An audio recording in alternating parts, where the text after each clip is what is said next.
Olá pessoal, tudo bem? Eu sou a Carmen do blog O Que Vi do Mundo e neste vídeo eu venho mostrar pra vocês tudo que eu li no mês de abril. Bora lá! Macbeth, de Shakespeare. Essa é a história de um general do rei da Escócia, do exército escocês, isso, Macbeth, que dá um golpe, né? Ele e a esposa, Lady Macbeth, não são boa coisa. Então eles matam o rei, usurpam o poder. Basicamente é isso, é uma tragédia, né? Então vocês já sabem como terminam as tragédias. Sobra pouca gente para contar a história. O Rinoceronte, de Eugène Ionesco. Essa é uma peça de teatro, né? E eu não vou falar muito dela aqui agora porque eu tô pretendendo fazer um vídeo sobre ela, porque eu gostei bastante, é uma peça muito boa. Esse autor, esse dramaturgo, ele é da segunda metade do século XX e ele é um dos principais desse período. Quem gosta de Beckett vai gostar do Ionesco. Ele é de origem romena, nasceu na Romênia, mas ele se radicou na França e ele escrevia em francês. É a segunda peça que eu leio dele e aqui a história é que todo mundo de repente começa a virar rinoceronte. Por que será? Esse segundo volume de Guerra e Paz, né? Eu tenho essa edição da LPM, que são 4 volumes, e eu vou levar o ano todo para ler essa obra. Já comecei a ler o terceiro volume, né? Mas eu tô na metade mais ou menos. 1500 e não sei quantas páginas essa história. Li Amor de Perdição, do Camilo Castelo Branco, e eu gostei da história, né? É um romance romântico, a gente já sabe o que pode esperar disso. E eu gostei, eu não sabia, ele é meio autobiográfico, né? O Camilo Castelo Branco, na verdade, conta a história de um tio. Viveu a história meio de Romeu e Julieta, ele era apaixonado por uma moça e as famílias eram inimigas. O pai dela queria que ela se casasse com outro sujeito, ela não quis, ela preferiu ir pro convento e o principal, esqueci o nome dele, daqui, acabou matando esse sujeito. E aí ele foi preso, foi mandado pra Índia e tal, enfim. Foi uma história meio que de Romeu e Julieta. É um desfecho trágico, né? Como muitas histórias do romance romântico. Mas eu gostei bastante. O Banquete de Platão, na verdade, eu li, acho que já é a terceira vez que eu leio essa obra. Essa edição é boa, vem quem quiser ler, ela é cheia de notas, é muito boa essa edição. Eu comprei e, como eu disse no vídeo do Book Haul, a minha intenção era fazer um vídeo sobre essa obra pro Dia dos Namorados, porque aqui o Platão trata de amor, né? Mas eu acho que pouca gente iria associar o Banquete de Platão à temática Dia dos Namorados. Aqui a gente tem umas 5 ou 6 concepções de amor. Quando eu fizer o vídeo, vocês vão notar que boa parte do que a gente entende por amor hoje está aqui, já está aqui. Eu vou comentar. Ibsen, Casa de Bonecas, que peça incrível, que obra incrível. No começo ela parece meio assim, mas ela tem um desfecho assim fascinante. A Nora, personagem dessa obra, é uma criatura incrível. No século XIX ela fez o que muitas hoje não fariam. Muitas mulheres hoje, no século XXI, não fariam. Ela é uma daquelas personagens que merecem ser citadas no mês de março, sabe? Dia Internacional da Mulher e tal. E, bom, eu quis fazer um vídeo sobre ela, mas essa é uma peça complicada porque o legal tá no fim. Não dá pra fazer um vídeo sem comentar, pro vídeo ser interessante, não dá pra deixar de comentar o que ela faz no final. E se comentar o que ela faz no final é spoiler, então fica complicado.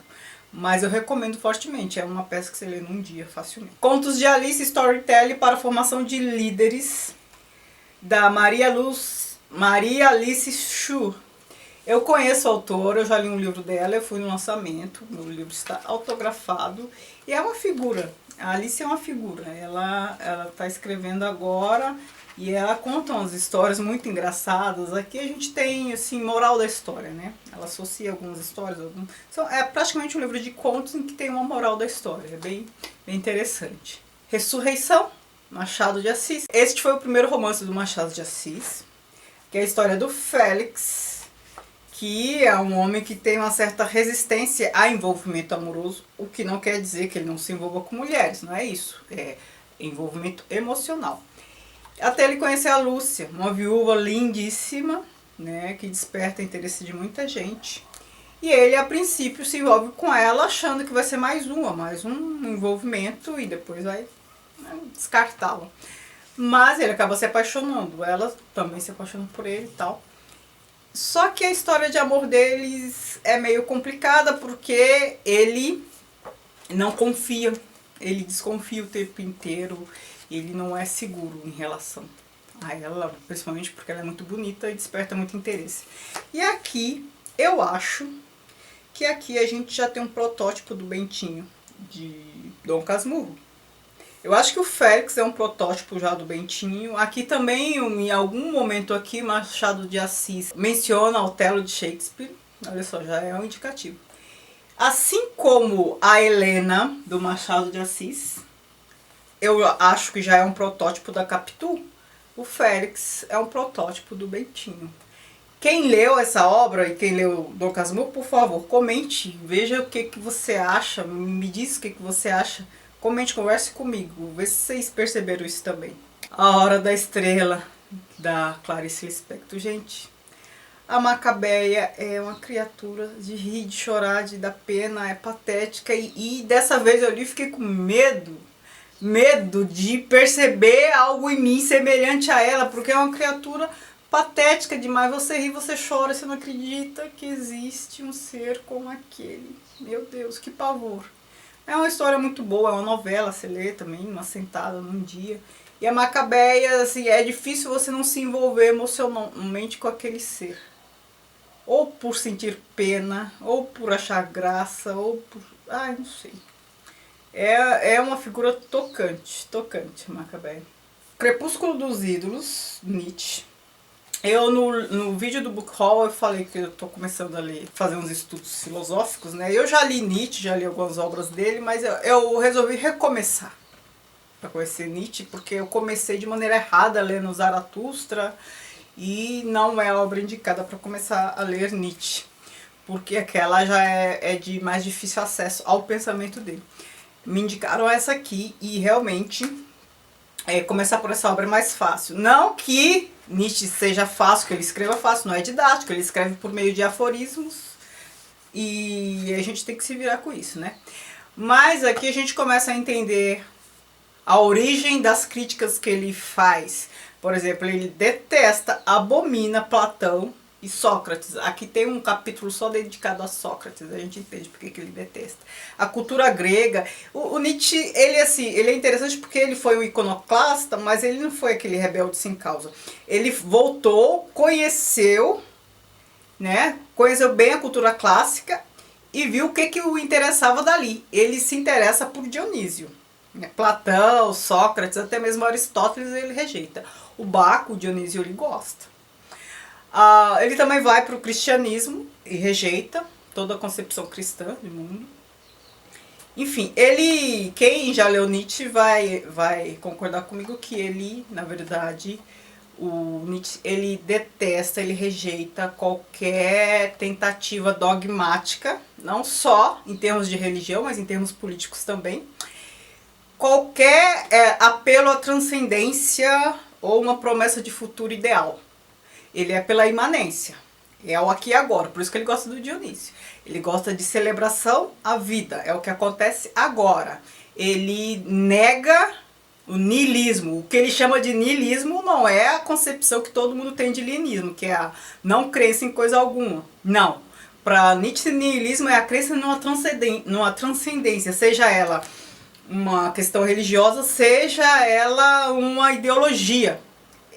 Ele rejeita qualquer concepção. Então, assim, claro que ele não vai concordar com Marx, é claro que ele não vai concordar com a moral cristã, enfim, ele não vai concordar com nada disso. Ele joga uma pá de cal em cima disso para incensar a imanência, a vida é o aqui e agora. Então aqui, é claro que estou fazendo um resumo tosco de Nietzsche, mas aqui a gente começa a entender o porquê disso. Porque o Nietzsche ele escreve por meio de aforismos, então os temas dele, que lhe são caros, esses temas estão pulverizados em todas as obras. Aí você não sabe, ele fala de tudo em todas as obras. Só que aí você não sabe por onde começar. Por um lado isso é bom, porque você tem acesso, qualquer obra que você pegar você tem acesso a alguma nuance do pensamento dele, mas por outro lado é ruim, porque você fica um pouco confuso, né? Então, eu começar por essa aqui é uma boa pedida. Eu ainda tenho Genealogia da Moral, que eu vou ler. Eu quero comprar Além do Bem e do Mal. Eu tenho outras obras dele e vou começar a ler. Gostei. O Colecionador do John Foyles, eu não vou falar dessa obra porque eu já fiz um vídeo. Eu vou deixar no card aqui pra vocês. Eu li essa obra pro desafio do Culto Booktuber. Eu gostei muito. É uma história de suspense. Eu gostei bastante. Teve um desfecho surpreendente. E vejam o vídeo. Vejam o vídeo se tiver interesse. Para o projeto que faz o Brasil Brasil, eu li este livro, Projetos para o Brasil, do José Bonifácio de Andrada e Silva. E são os escritos dele, e aqui organizaram por tema. Então, o que ele escreveu sobre escravidão, sobre a questão indígena, sobre reforma política, sobre filosofia, sobre, enfim, vários assuntos. E o que é legal aqui é que é o texto primário, né? Adoro fontes primárias. O pensamento dele sobre as coisas, né? E ele trata a questão da escravidão de maneira até bem avançada para a época, né? A gente está falando aqui do século XIX, né? E uma coisa que quem ainda não sabia acaba descobrindo aqui, que ele detestava o Dom Pedro I, que também não gostava dele. Ele se refere ao Dom Pedro aqui de uma maneira bem pejorativa, ele não gosta. O curioso é que quando Dom Pedro I foi para Portugal, e ele abdicou, né?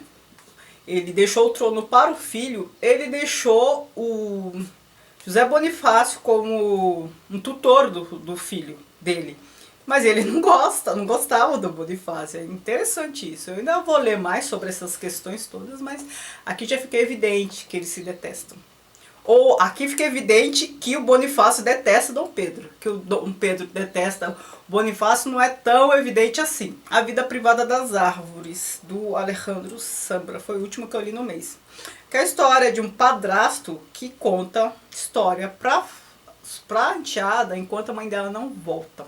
Sobre a vida privada das árvores. E enquanto ele faz isso, conta a história pra menina, ele faz umas digressões, né? A gente acaba tendo acesso a conhecer o relacionamento anterior dele com outra mulher, como ele conheceu a mãe dela, como eles se envolveram e como essas coisas passaram.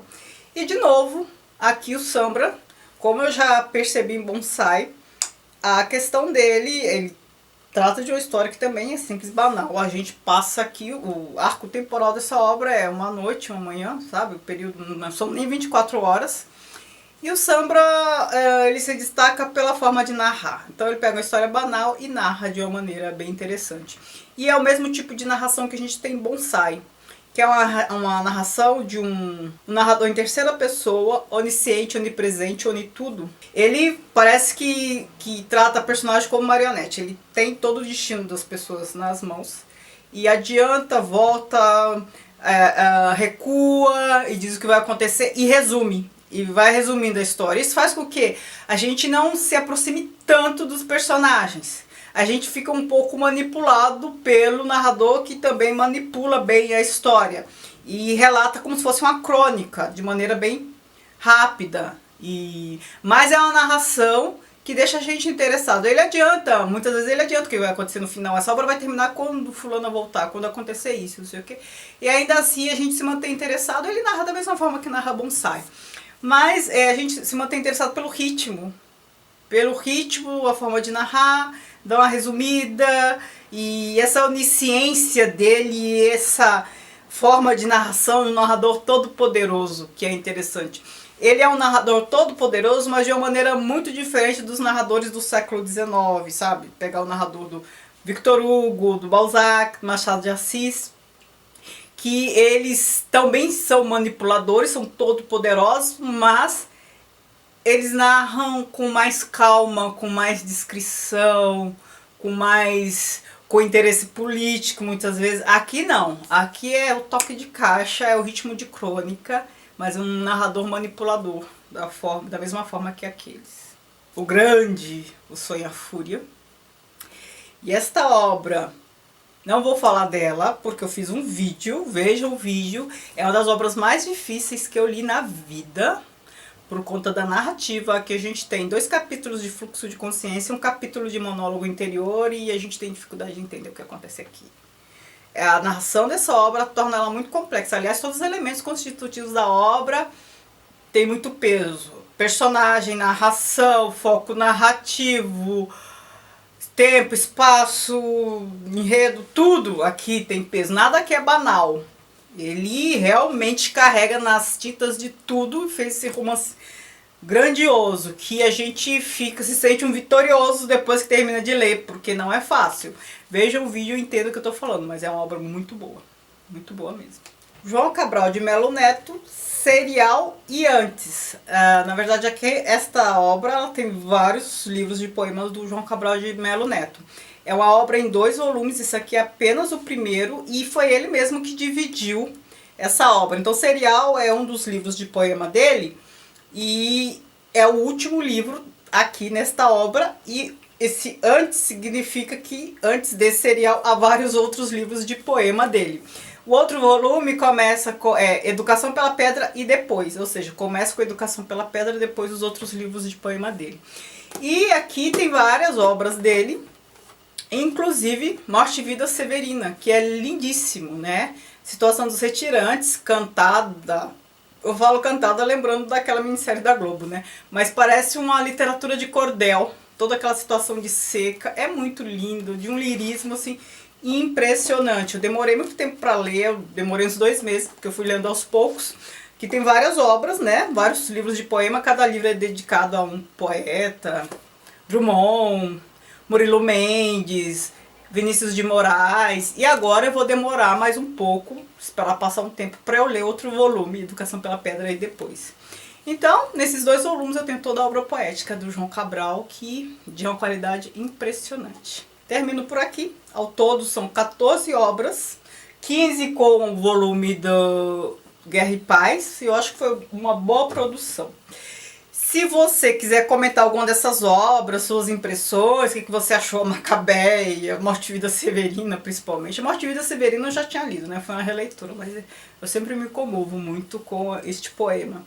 Então não se esqueça de comentar, trocar experiência, interagir, de curtir o vídeo, de se inscrever no canal se você ainda não é inscrito, tá bom? Muito obrigada por assistir. Tchau, tchau.